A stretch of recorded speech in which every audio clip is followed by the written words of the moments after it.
സുന്ദരി സുന്ദരി ഞാൻ തിരഞ്ഞ റോസാപ്പൂ നീ സുന്ദരി.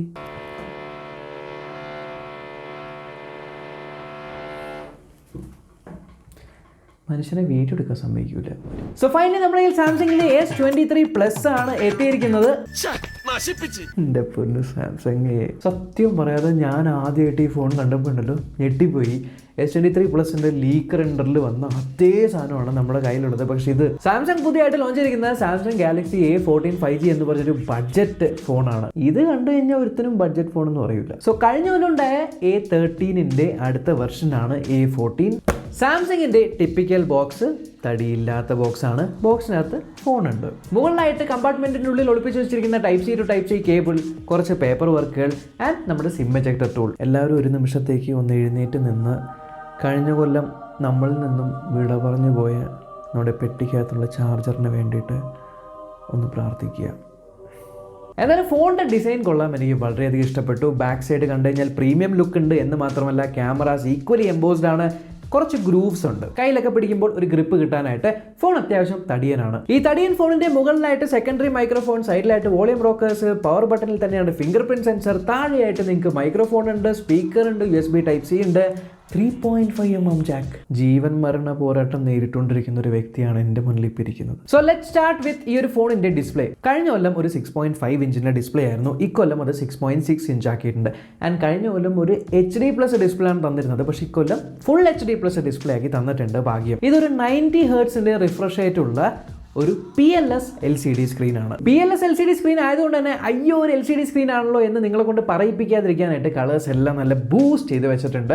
നിങ്ങൾക്ക് ഇവിടെ കാണാൻ പറ്റും. വളരെ വെൽ ബൂസ്റ്റഡ് ആയിട്ട് അത് കാലിബ്രേഷൻ നന്നായിട്ട് ചെയ്ത് വെച്ചിരിക്കുന്ന ഒരു ഡിസ്പ്ലേ ആണ്. ബട്ട് സ്റ്റിൽ ഞാൻ പറയുവാണ് AMOLED അല്ല, LCD പാനലാണ്, PLS പാനലാണ്.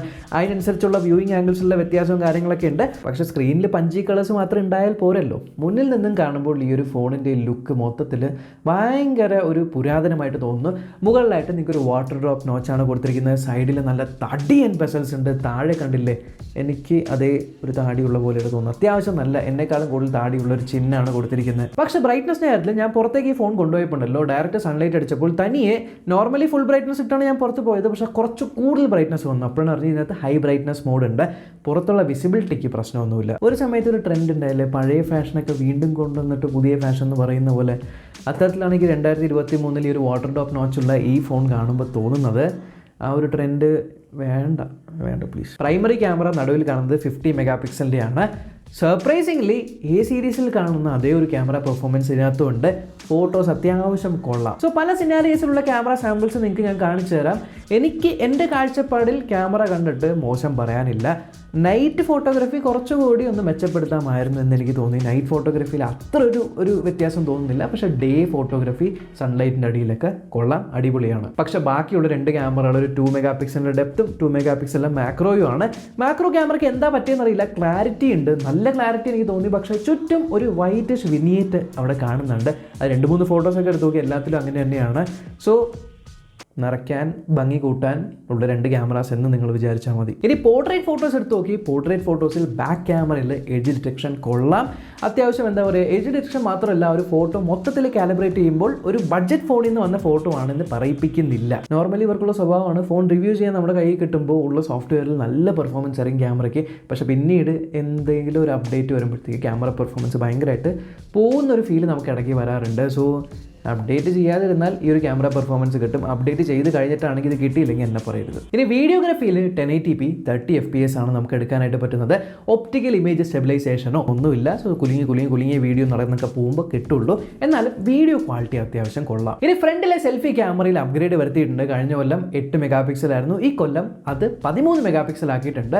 സെൽഫീസ് കൊള്ളാം, എനിക്ക് ഇഷ്ടപ്പെട്ടു. സെൽഫി എടുത്തപ്പോൾ ഒരു കാര്യം ഞാൻ നിങ്ങൾക്ക് കാണിച്ചു തരാം കേട്ടോ. ഇപ്പോൾ ഞാൻ പുറത്ത് സെൽഫി എടുക്കുമല്ലോ, ഇതിൻ്റെ പ്രിവ്യൂവിൽ നിങ്ങൾ കണ്ടാൽ ബാക്ക്ഗ്രൗണ്ട് ഫുള്ളും വൈറ്റ് കളറാണ്, ഒന്നും കാണുന്നില്ല. പക്ഷേ ഫോട്ടോ എടുത്ത് കഴിഞ്ഞ് നമ്മൾ ഗാലറി പോയി നോക്കുമ്പോൾ ആ ഒരു പ്രോസസ്സിങ് കഴിയുമ്പോൾ കണ്ടില്ല ആ ഒരു ഹൈ ഡൈനാമിക് റേഞ്ച് കയറി വരുന്നത്. അവിടെ അത്രയും നല്ലൊരു ബ്ലൂ സ്കൈ ഉണ്ടായി എന്ന് പ്രിവ്യൂവിൽ നമ്മൾ കണ്ടില്ല. സോ ഹൈ ഡൈനാമിക് റേഞ്ച് സെൽഫീസിൽ നല്ലതാണ്. പിന്നെ ചെറുതായിട്ട് സാംസങ്ങിൻ്റെ സ്മൂത്തനിങ് കാര്യങ്ങളൊക്കെ ഉണ്ട്. പക്ഷേ ഓവറോൾ സെൽഫി ക്യാമറ എനിക്ക് ഇഷ്ടപ്പെട്ടു.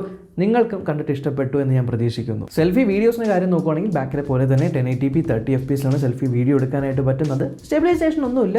പക്ഷേ വീഡിയോയിൽ നമ്മുടെ ഫോട്ടോയിൽ കാണുന്ന പോലത്തെ ഒരു HDR പരിപാടി ഇല്ല. കേട്ടോ, വീഡിയോയുടെ ബാക്ക്ഗ്രൗണ്ട് ഒക്കെ ബ്ലോൺ ഔട്ട് ആവുന്നുണ്ട്, അത് ഒന്ന് ശ്രദ്ധിക്കുക. ഡിസ്പ്ലേ കാര്യം പറഞ്ഞപ്പോൾ ഒരു കാര്യം ഞാൻ വിട്ടുപോയി, വൈഡ് വൈൻ L1 സപ്പോർട്ടും കൂടെ കിട്ടുന്നുണ്ട്. സോ OTT പ്ലാറ്റ്ഫോംസിലൊക്കെ നിങ്ങൾക്ക് HD കോണ്ടന്റ് സ്ട്രീം ചെയ്യാനായിട്ട് പറ്റും. ഇനി കമ്മിങ് ടു ഈ ഒരു സ്മാർട്ട് ഫോണിന്റെ പെർഫോമൻസ്, ആക്ച്വലി എനിക്ക് തന്നെ ഇതിനകത്ത് എന്ത് പ്രോസസ്സാണെന്ന് ഡൗട്ടായിട്ടോ. കാരണം ഇതിൻ്റെ ലീക്ക് വന്ന സമയത്ത് 2 ഗീഗ് ബെഞ്ച് സ്കോറുകൾ വന്നായിരുന്നു. ഒരെണ്ണം നമ്മുടെ ഡയമൻസിറ്റി 700 വെച്ചിട്ടുള്ള ഒരെണ്ണം വന്നു, പിന്നെ ഒരെണ്ണം Exynos 1330 വെച്ചിട്ട് വന്നു.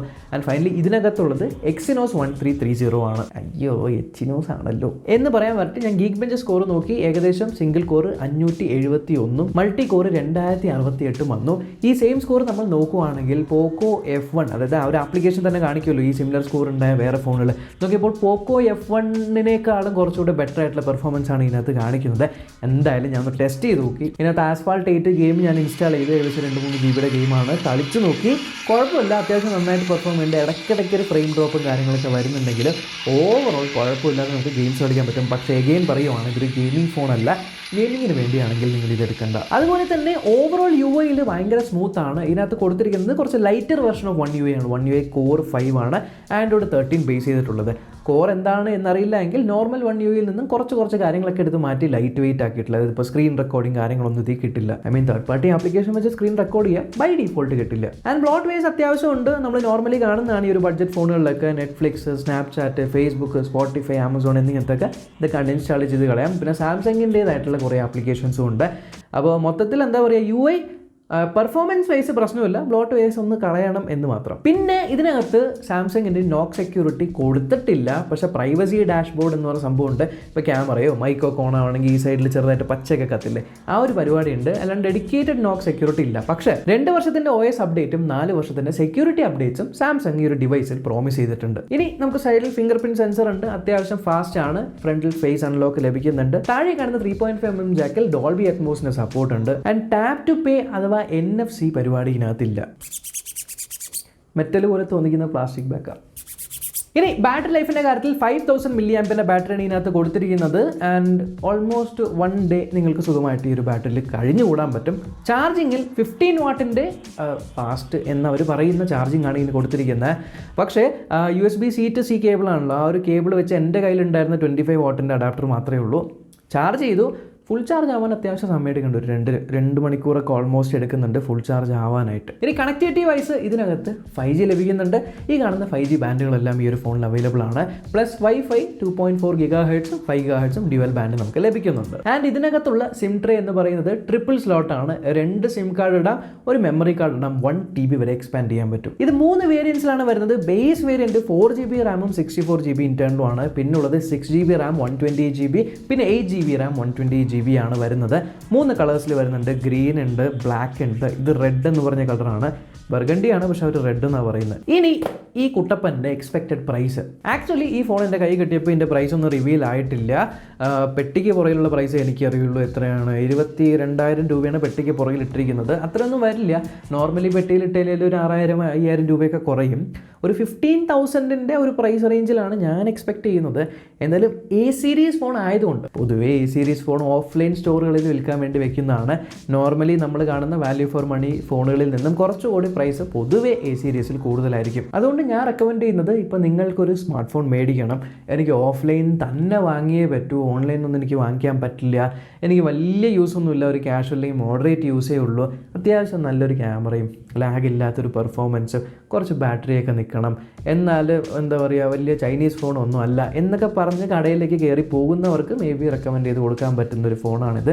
അല്ലാണ്ട് ഈ പ്രൈസിൽ വേറെ നല്ല വാല്യൂ ഫോർ മണി ഫോൺസ് ഇഷ്ടംപോലെ അവൈലബിൾ ആണ്. പക്ഷേ അതിനിടയിൽ ഈ കൂട്ടത്തിലുള്ള ആൾക്കാർക്ക് വേണ്ടിയിട്ട് ഉണ്ടാക്കിയ ഫോണായിട്ട് എനിക്ക് ഈ ഒരു സ്മാർട്ട് ഫോൺ തോന്നിയിട്ടുള്ളൂ. സോ ഇത്രയുള്ള ഈ ഒരു വീഡിയോ ഇൻഫോർമേറ്റീവ് ആയിട്ട് തോന്നിയെങ്കിൽ ലൈക്ക് കൊടുക്കാനും, ചാനൽ ഇതുവരെ സബ്സ്ക്രൈബ് ചെയ്തില്ലെങ്കിൽ സബ്സ്ക്രൈബ് ചെയ്യാനും, തൊട്ട് സൈഡിലെ ബെല്ലൈക്കൻ ക്ലിക്ക് ചെയ്ത് ഓൾ നോട്ടിഫിക്കേഷൻ എനേബിൾ ചെയ്യാനും മറക്കണ്ട. അടുത്ത വീഡിയോയിൽ കാണാം.